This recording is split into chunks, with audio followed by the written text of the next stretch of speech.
What's up, guys? So I've been getting a lot of questions about Dark Dimension 4. How long is it going to take for someone to get into Dark Dimension 4? What should I be buying? What should I be spending my alliance credits on? What's the best team to take into Dark Dimension 4? And a whole bunch more. So today we're going to answer all those questions. So let's get into it. Yay, fun with math.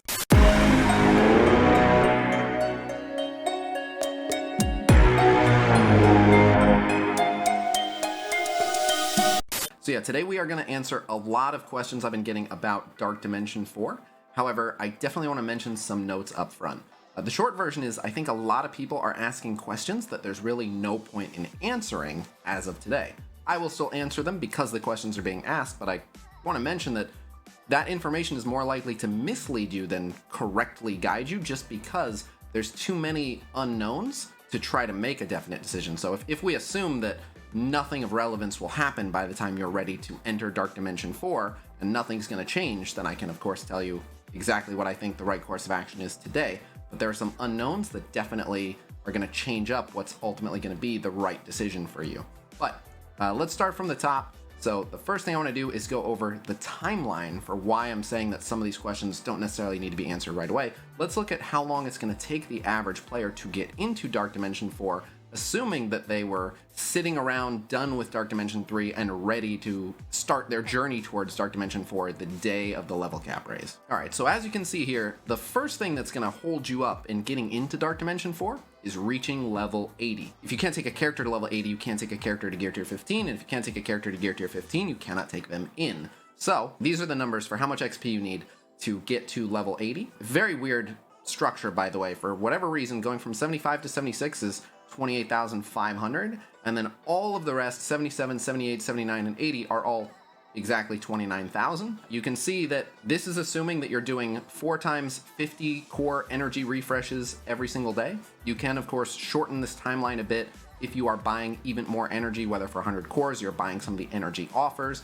This has nothing to do with the ISO 8 campaign, as the ISO 8 campaign does not give you any XP. This is assuming that you are doing all of your dailies every single day and that you're not wasting any energy. Generally speaking, if you're keeping a good pace, you can expect to reach level 80 if you are ready right away and you waste no energy around January 23rd. But so that's the first thing to keep in mind, is that's about how long it's going to take to get to level 80. And if you're not level 80, nothing else matters because you're not getting into DD4. So let's assume now that you've hit level 80, what could have changed in that time?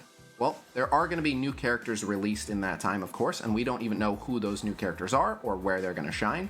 So that's the first unknown. The second unknown is, while we do know, thanks to some data mining, what characters to expect on each node and their power levels, we don't know their stat boosts. And what I mean by their stat boosts is, while we can see approximately how strong their base levels are based on their level, their gold star, their red star, all of that, in Dark Dimension 2, they gave all the characters an absolute ton of health. They didn't really touch their other stats, they just inflated the heck out of their health, so it made the matches go much longer, and it made sustain very important because you did not have the option to focus out a target before they could take a turn, because it just took way too long to cut them down.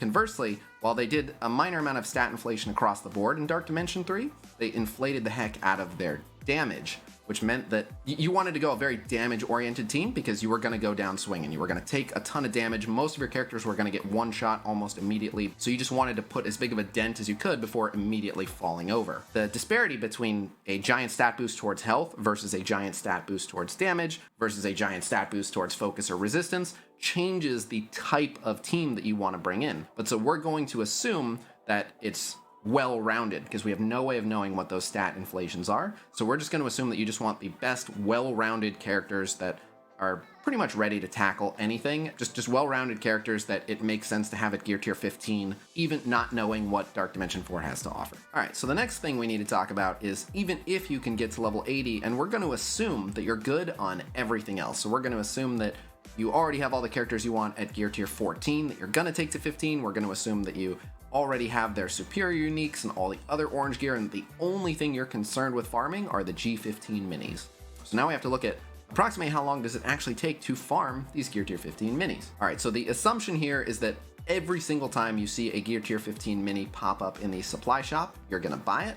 It's also assuming that you're maintaining a 50-50 win-loss rate and scoring at least 40 points in any given alliance war, and that you're spending all of your war currency on Gear Tier 15 minis and all of your Elite war currency on the Orange War 2 orbs, and just focusing on getting as many Gear Tier 15 minis as possible and disregarding everything else. And so, kind of plotted out here about how many you can expect per week, but this is assuming that you're buying every single one that you can and not stopping to wait on specific ones that you're hunting, because eventually you're going to want people that use every single origin, so the more the merrier. It's not like you're just not going to take any mystics in because you're trying to speed some bio in.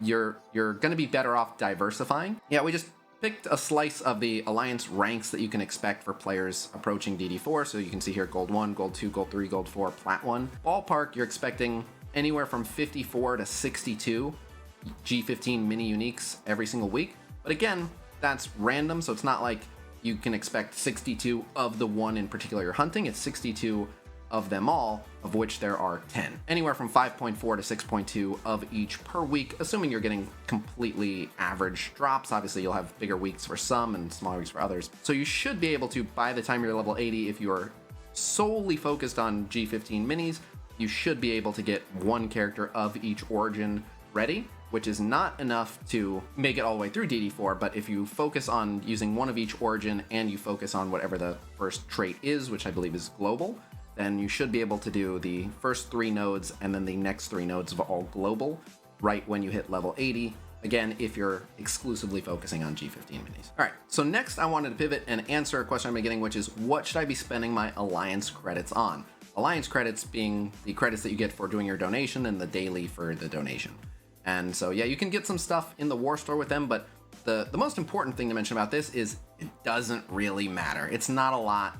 It's not going to make a big difference. But here's the breakdown for what you can expect to get from each. So this is using 100,000 Alliance War credits, of which you get about 450 a day. This is way more than you should have, but if you've been sitting on a treasure trove of them and you're not sure what to do, here's the math. So if you were to spend that on the Elite 4 credits, you'd end up getting almost 7 Elite 4s, which of course does not help you get into Dark Dimension 4 any quicker, but it might power up a couple of the characters. But that is no longer my recommendation now that Gear Tier 15 mini uniques are desirable. The next option is to just get war credits themselves.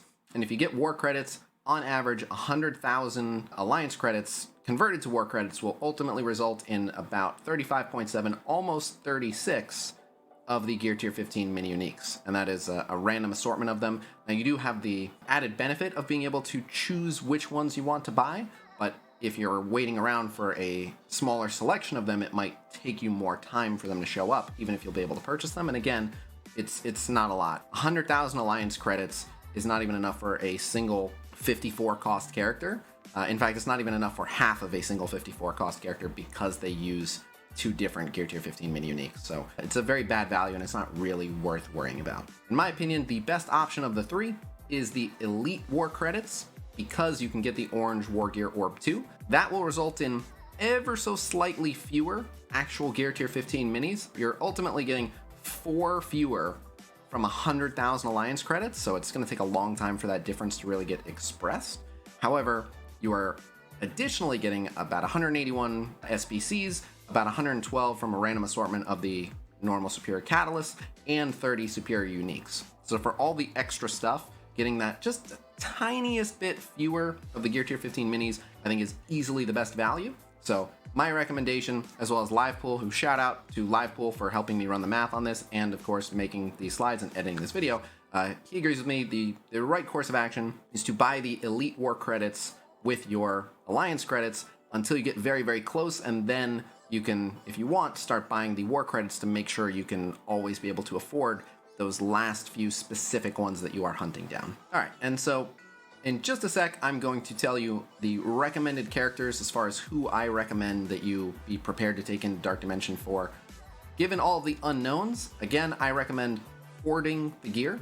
I am not making a major effort to take anyone to Gear Tier 15 yet, because this isn't something that I'm really going to have to worry about until the beginning of January, most likely. So I can always make the decision at that time once we have more information about what type of team you want to assemble, whether you want to go sustain versus damage, and what characters we will actually have at our disposal, or what characters we know are going to be releasing shortly that might be worth waiting for. But yeah, I'll get to my character picks in just a sec. Other thing I wanted to show you guys though is the math on how the gear tiers and how the levels impact your character. Generally speaking, the levels are actually pretty flat and pretty standardized. Every level beyond 75 is going to give you roughly 1.12% more focus and resistance and about 1.2% more health, damage, and armor. So if you add it all up, going from 75 to 80 is almost 6% more focus and resistance and a little bit more than 6% health, damage, and armor. Gear tier, on the other hand, a little bit different.